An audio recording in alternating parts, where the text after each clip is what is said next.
Paul stared at the council and said, I've lived my life with an altogether clear conscience right up to this very day. The high priest Ananias ordered those standing beside Paul to strike him in the mouth. Then Paul said to him, God is about to strike you, you whitewashed wall. You judge me according to the law, yet disobey the law by ordering that I be struck. Those standing near him asked, you dare to insult God's high priest? Paul replied, brothers, I wasn't aware that he was the high priest. It is written, you will not speak evil about a ruler of your people. Knowing that some of them were Sadducees and the others Pharisees, Paul exclaimed in the council, brothers, I'm a Pharisee and a descendant of Pharisees. I'm on trial because of my hope in the resurrection of the dead. These words aroused a dispute between the Pharisees and the Sadducees, and the assembly was divided. This is because Sadducees say there's no resurrection, angel, or spirit, but Pharisees affirm them all. Council members were shouting loudly.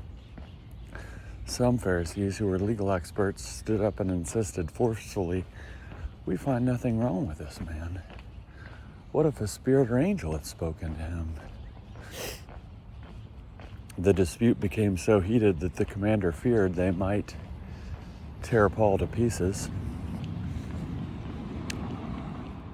He ordered soldiers to go down and remove him by force from their midst. The following night, the Lord stood near Paul and said, be encouraged, just as you have testified about me in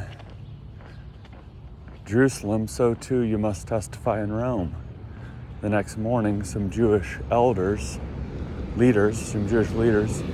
formulated a plot and solemnly promised that they wouldn't eat or drink until they had killed Paul. More than 40 of them were involved in the conspiracy.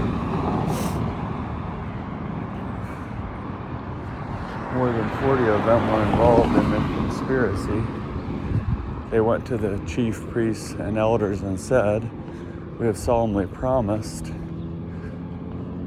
to eat nothing until we have killed Paul. You and the council must explain to the commander that you need Paul brought down to you. Pretend that you want to examine his case more closely. We're prepared to kill him before he arrives. Paul's sister had a son who heard about the ambush, and he came to the military headquarters and reported it to Paul. Paul called for one of the centurions and said, take this young man to the commander because he has something to report to him. He took him to the commander and said, the prisoner Paul asked me to bring this young man to you. He has something to tell you. The commander took him by the hand and withdrew to a place where they could speak privately. He said, what do you have to report to me? What do you have to report to me?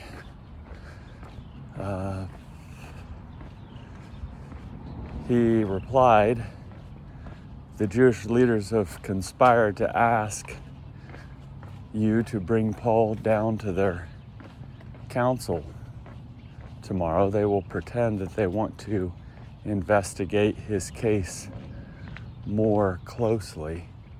Don't fall for it. More than 40 of them are waiting to ambush him.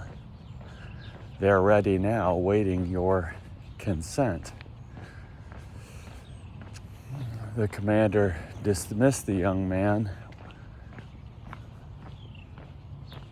ordering him, don't tell anyone that you brought this to my attention.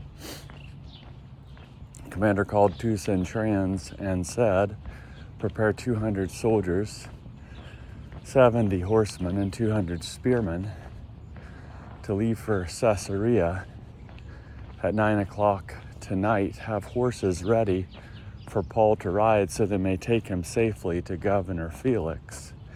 He wrote the following letter, Claudius Lysias, to the most honorable Governor Felix, greetings. This man was killed by the Jews, was seized by the Jews and almost killed by them. I was nearby with a unit of soldiers and I rescued him when I discovered that he was a Roman citizen. I wanted to find out why they were accusing him. So I brought him to their council. I discovered that they were accusing him about questions related to their law. I found no charge deserving of death or imprisonment. When I was informed of a conspiracy against his life, I sent him to you at once and ordered his accusers to bring their case against him before you. Following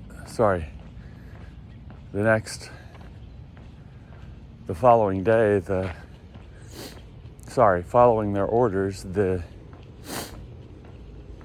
soldiers took Paul during the night and brought him to Antipatris. The following day, they let the horsemen continue on with Paul while they returned to the military headquarters in Jerusalem. The horsemen entered Caesarea, delivered the letter to the governor, and brought Paul before him. After he read the letter, he asked Paul about his home province. When he learned that he was from Cilicia, the governor said, "I will hear your case when your accusers arrive." He ordered that Paul be kept in custody in Herod's palace.